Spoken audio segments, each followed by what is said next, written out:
VK Mishra present. हमारे channel पे बने रहने के लिए हमारे चैनल को लाल बटन दबा करके सब्सक्राइब करें और साथ में बेल आइकन घंटी दबाएं। जय श्री राधा कृष्ण। आप सभी का हमारे YouTube चैनल पे बहुत बहुत स्वागत है। आइए आज सुनते हैं अहोई अष्टमी व्रत की कथा। अहोई अष्टमी का व्रत हर वर्ष कार्तिक माह के कृष्ण पक्ष की अष्टमी तिथि के दिन अहोई अष्टमी का व्रत किया जाता है। इस दिन अहोई माता का पूजन किया जाता है।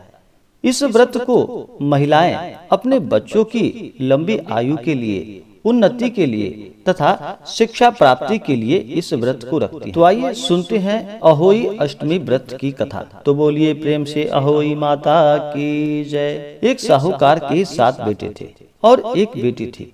साहूकार ने अपने 7 बेटों और एक बेटी की शादी कर दी थी। अब उसके घर में 7 बेटे के साथ 7 बहुएं भी थी। साहूकार की बेटी दीपावली पर अपने ससुराल से मायके आई थी। दीपावली पर घर को लीपना था, इसलिए सारी बहुएं जंगल से मिट्टी लेने के लिए गई। ये देखकर ससुराल से मायके आई साहूकार की बेटी भी उनके साथ चल पड़ी। साहूकार की बेटी जहां मिट्टी काट रही थी, उस स्थान पर स्याहू अपने बेटों के साथ रहती थी और मिट्टी काटते हुए गलती से साहूकार की बेटी की खुरपी के चोट से स्याहू का एक बच्चा मर गया। इस पर क्रोधित होकर स्याहू ने कहा कि मैं तुम्हारी कोख बांध दूंगी। स्याहू के यह वचन सुनकर साहूकार की बेटी अपनी 7 भाभियों में से एक एक करके विनती करती है कि वह उसके बदले अपनी कोख बंधवा ले। सबसे छोटी भाभी ननद के बदले अपनी कोख बंधवाने के लिए तैयार हो जाती है।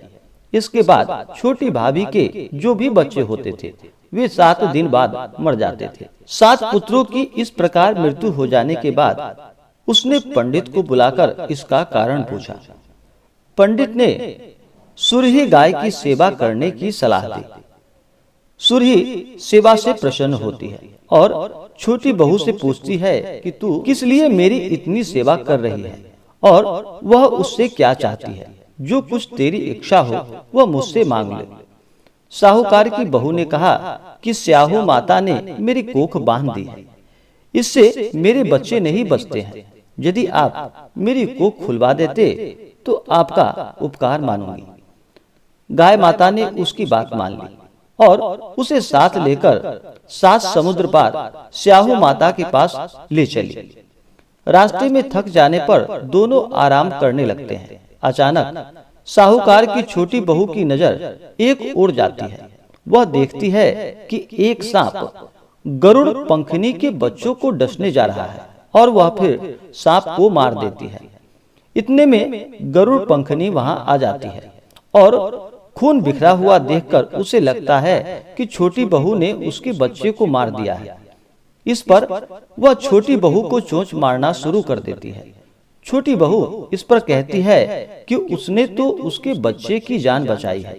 गरुड़ पंखनी इस पर खुश होती है और सुरही सहित उन्हें स्याहू के पास पहुंचा देती है।